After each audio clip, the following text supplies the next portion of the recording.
வாகன டயர் துறையில் விலை கையாளுதல், செலுத்தப்படாத இறக்குமதி வரிகள், பாதுகாப்பு அபாயங்கள் உட்பட பல முறைகேடுகள் குறித்து மலேசிய ஊழல் தடுப்பு ஆணையம் MACC விசாரணை தொடங்கியுள்ளது.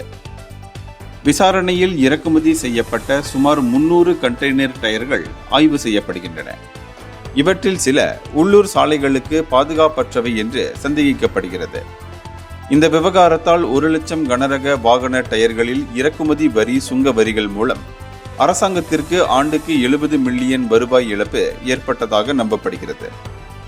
அது மட்டுமின்றி 2022ஆம் ஆண்டு முதல் டயர் விலைகள் 3 மடங்காக அதிகரித்துள்ளதால் குறைபாடுள்ள டயர்கள் இன்னும் ஆபத்தான முறையில் பயன்படுத்தப்படுகின்றன என்று சாலை பாதுகாப்பு அறிஞர்கள் எச்சரிக்கின்றனர். இந்த குறைபாடுள்ள டயர்கள் உயிரிழப்பு விபத்துகளுடன் தொடர்புடையவை. எனவேதான் இந்த விவகாரத்தை MACC ஆய்வு செய்து வருவதாகவும் விரைவில் விசாரணை ஆவணங்களை திறக்கலாம் என்றும் தெரிவித்துள்ளது. இந்தியர்களின் இதய குரல் மக்களோசை.